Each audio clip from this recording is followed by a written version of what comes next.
sont indispensables, les politiques d'emploi, mais à quel prix? Remplacer des chômeurs par des travailleurs précaires, comme l'entraînent toutes les réformes défendues par M. Bargeton dans cette Assemblée, voilà quand même ce qui se passe aujourd'hui quand on regarde donc l'évolution du travail.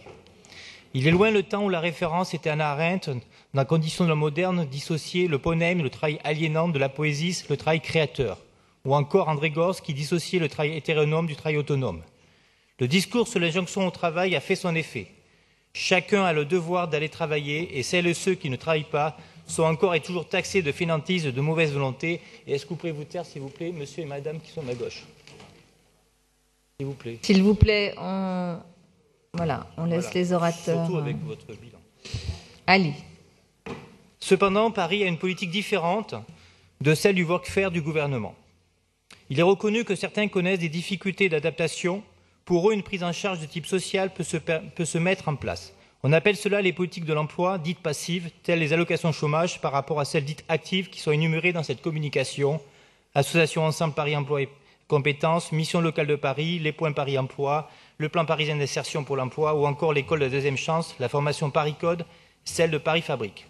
Ces outils ont leur utilité et nous avons raison de les soutenir. Mais c'est une vision trop restrictive de ce que peut être non pas une politique de l'emploi, mais une politique pour l'emploi.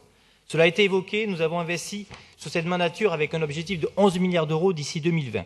Ces investissements ont développé l'activité économique et créé des emplois et expliquent en partie le taux de chômage plus faible à Paris que la moyenne nationale, alors qu'en 2001, contrairement à ce que disait Mme Carrère-Gé ou encore M. Bargeton, c'était l'inverse. Le taux de chômage à Paris était largement supérieur à la moyenne nationale et c'est depuis 2008-2009 que le taux parisien est en deçà du taux francilien. Donc il y a eu deux moments de rupture, le premier par rapport au taux national et le deuxième par rapport au taux francilien. Et cela est la conséquence d'une politique menée depuis 2001, c'est du long terme et pas une politique de court terme depuis 2014. Il y a une continuité depuis 2001, M. Bargeton, n'oubliez pas votre passé d'adjoint à la finance. Cependant, et c'est l'écueil de cette communication, on constate toujours une ligne de fracture qui sépare le développement économique tourné vers l'entreprise qu'il faut attirer et la question de l'emploi souvent appelée insertion, tournée vers les demandeurs d'emploi. Et ces deux mondes institutionnels se parlent peu, ce qui génère des surcoûts pour les collectivités et nuit aux innovations dans ce domaine, à l'audace dans les solutions à expérimenter. Et ces solutions passent, à notre sens, en bonne partie par l'investissement massif dans la transition écologique de notre économie, par le développement du secteur de l'économie sociale et solidaire, de l'économie circulaire. Deux secteurs oubliés dans cette communication, exceptés sous l'angle de l'insertion par l'activité économique, et ce, avec une approche globale, transversale et cohérente. Pourquoi?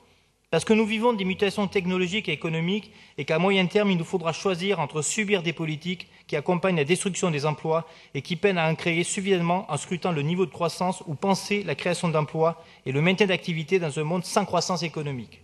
Nous devons pleinement entrer dans la seconde voie.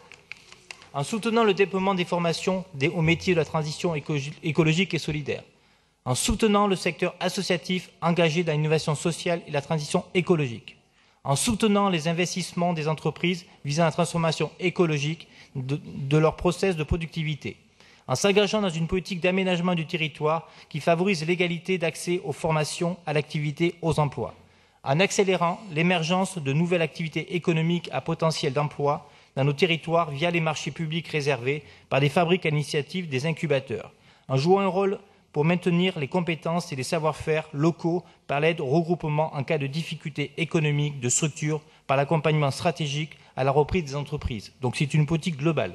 Ce qui fait que c'est vrai que l'absence de M. Messika est quand même regrettable, puisque c'est un des éléments qui portent dans cette politique. En tout état de cause, et pour conclure, il faut porter un regard différent en mettant en avant l'activité vers l'utilité sociale, qui peut en découler car il y a des emplois socialement néfastes et des activités non économiques socialement utiles.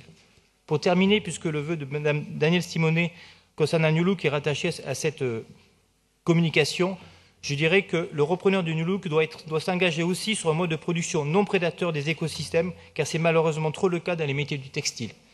Merci de votre attention. Merci à vous.